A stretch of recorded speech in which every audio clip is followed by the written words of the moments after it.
क्षेत्र और दुनिया की महत्वपूर्ण घटनाओं पर केंद्रित आज की इस विशेष चर्चा में आपका स्वागत है। पिछला हफ्ता अंतरिक्ष अन्वेषण के लिहाज से काफी गहमा गहमी भरा रहा। कई अहम गतिविधियां हुई। आज हम उन्हीं पर विस्तार से नजर डालेंगे, समझने की कोशिश करेंगे कि इनके मायने क्या हैं। यह गहन विश्लेषण प्रोवेव एआई द्वारा प्रायोजित है और इस चर्चा के लिए जानकारी जुटाई है स्टाइलो न्यूज ने, जो एक एआई संचालित समाचार एप्लीकेशन है। आज हम मुख्य रूप से बात करेंगे स्पेसएक्स की, उनकी स्टारशिप उड़ानें, स्टारलिंक का विस्तार, फिर चीन कैसे आगे बढ़ रहा है अंतरिक्ष में, और नासा का जो आर्टेमिस कार्यक्रम है उसमें क्या नई चुनौतियां हैं, क्या हो रहा है। हम कोशिश करेंगे कि अलग अलग स्रोतों से जो जानकारी मिली है उससे एक संतुलित तस्वीर पेश कर सकें। तो चलिए शुरू करते हैं स्पेसएक्स से।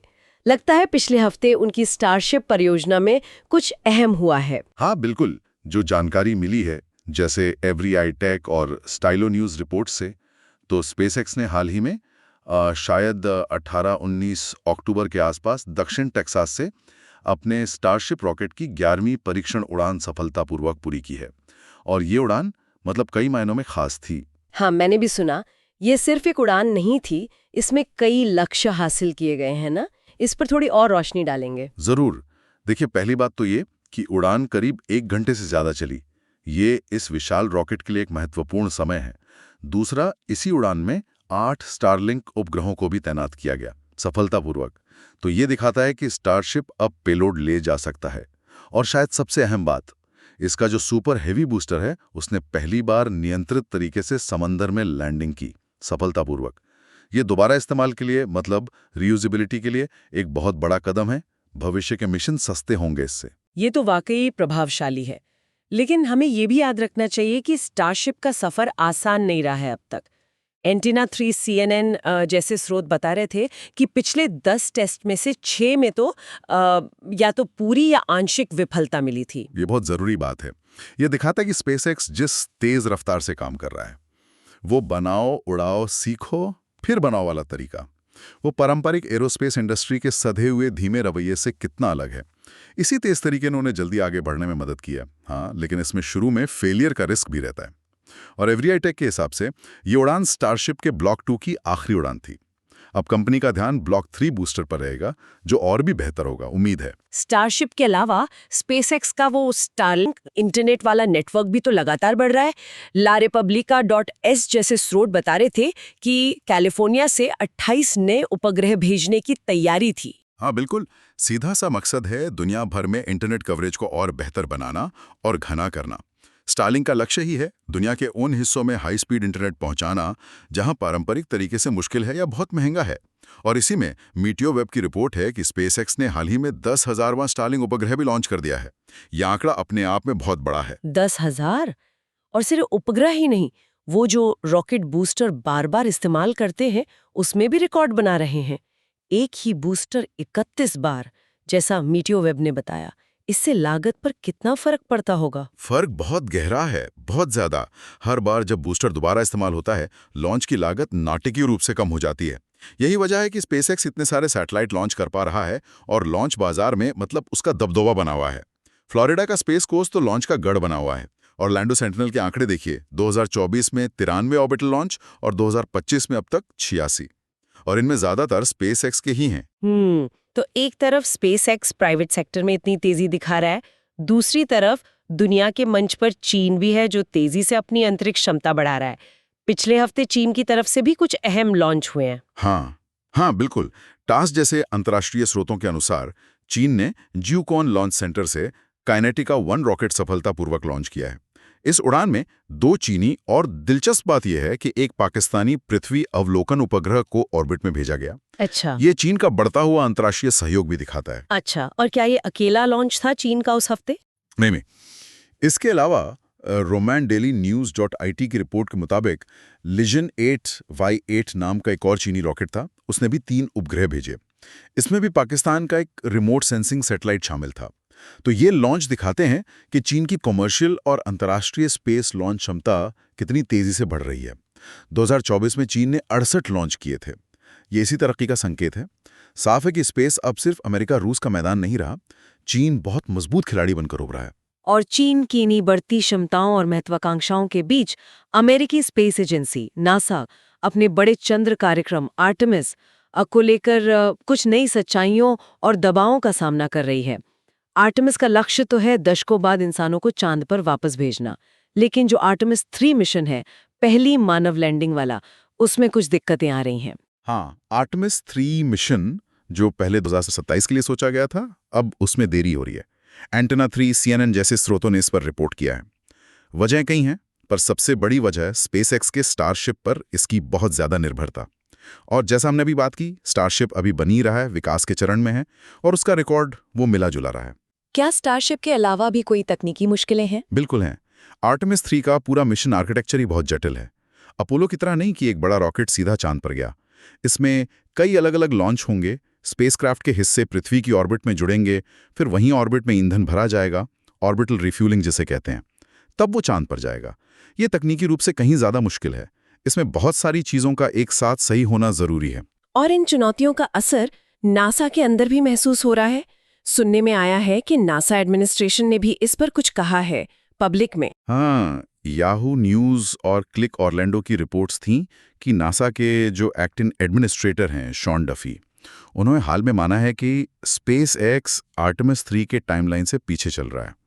ये एक तरह से नासा की तरफ से चिंता जाहिर करना था, वो भी पब्लिक में।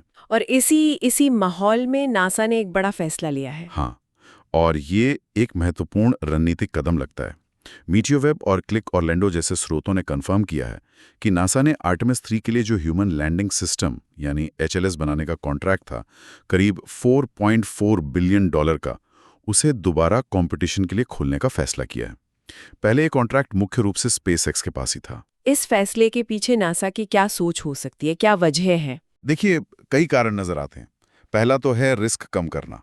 सिर्फ एक कंपनी मतलब स्पेसएक्स पर निर्भर रहने के बजाय नासा अब विकल्प चाहता है। दूसरा, कंपटीशन को बढ़ावा देना।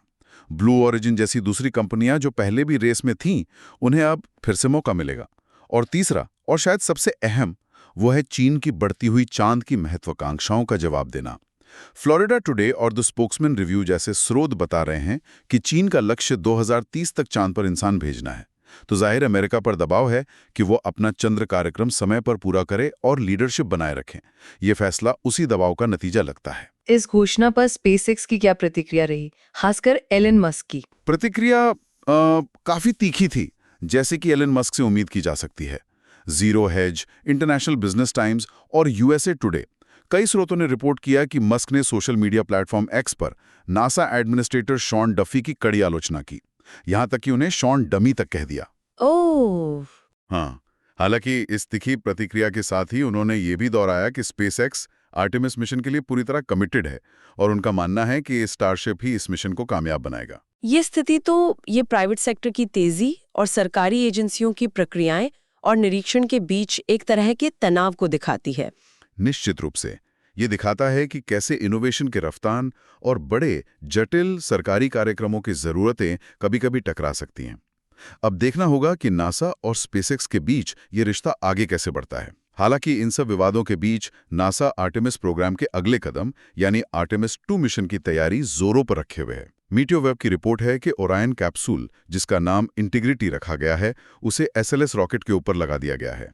ये मिशन फरवरी 2026 में लॉन्च होना है और ये अपोलो के बाद पहली बार अंतरिक्ष यात्रियों को चंद्रमा के चारों ओर ले जाएगा। लैंडिंग नहीं होगी, परिक्रमा होगी। भविष्य की ओर देखें तो स्पेसएक्स स्टारशिप को और आगे ले जा रहा है। वर्जन 3 या V3 की बात हो रही है। ये मौजूदा स्टारशिप से कितना अलग होगा? हाँ, गिज़मोडो, इन्फोबाय और टेक्नो एंड्रॉयड जैसे टेक फोकस्ड स्रोत बता रहे हैं कि स्टारशिप V3 मौजूदा वर्जन से काफी बड़ा और ज्यादा शक्तिशाली होने वाला है। अनुमान है कि इसकी ऊंचाई 140 से 150 मीटर तक हो सकती है। इसका मुख्य लक्ष्य पेलोड क्षमता को लगभग दुगना करना है, करीब 200 टन तक, और ऑर्बिटल रिफ्यूलिंग को भरोसेमंद तरीके से संभव बनाना है।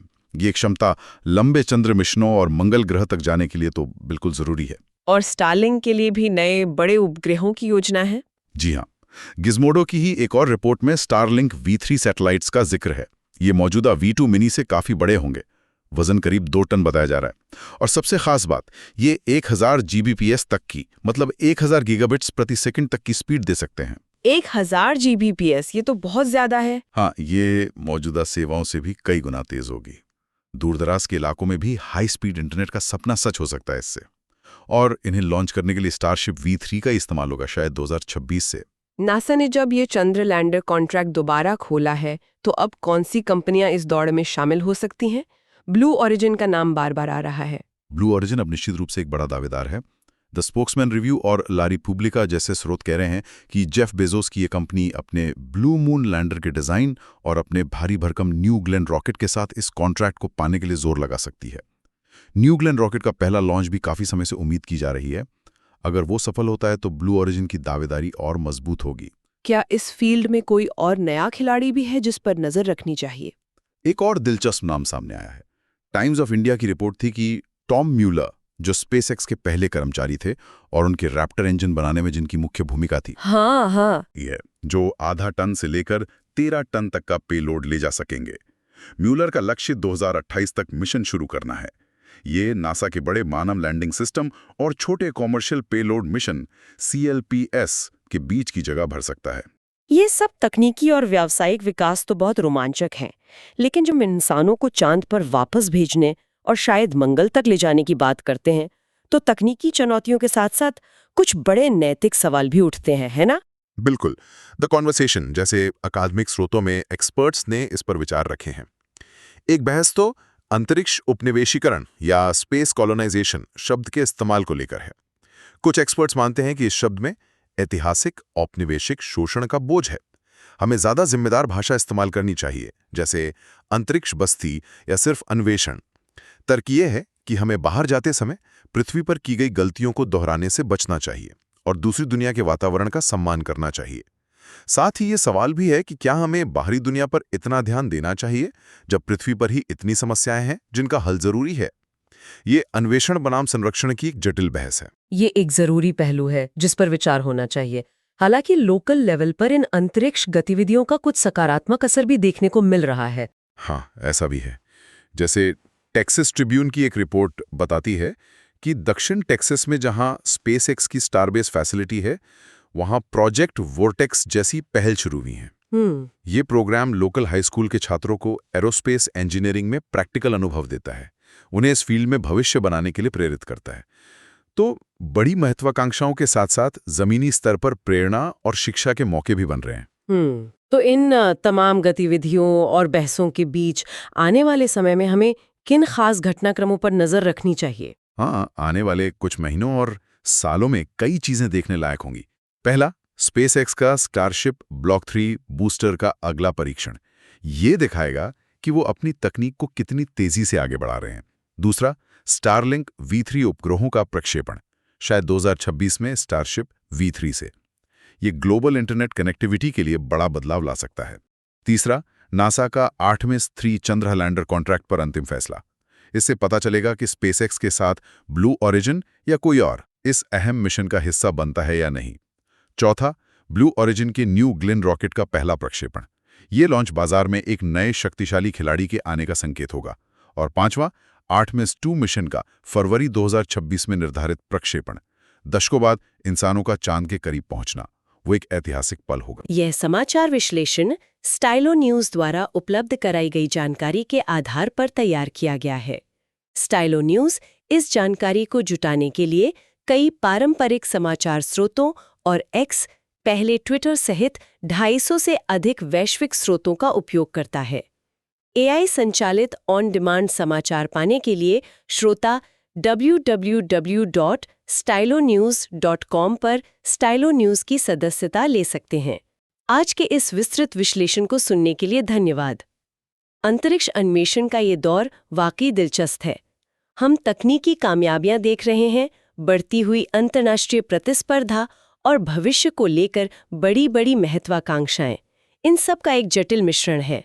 वास्तव में, और सबसे बड़ा सवाल शायद यही है कि जैसे जैसे हम पृथ्वी से परे अपनी पहुंच बढ़ा रहे हैं, हम महत्वाकांक्षा, प्रतिस्पर्धा और जिम्मेदारी के बीच सही संतुलन कैसे बना पाएंगे? क्या हम सिर्फ तकनीकी सीमाओं को ही आगे बढ़ाएंगे, या हम इन नई दुनियाओं के साथ अपने रिश्तों को नैतिक और टिकाऊ तरीके से परिभाषित करने की भी कोशिश करेंगे?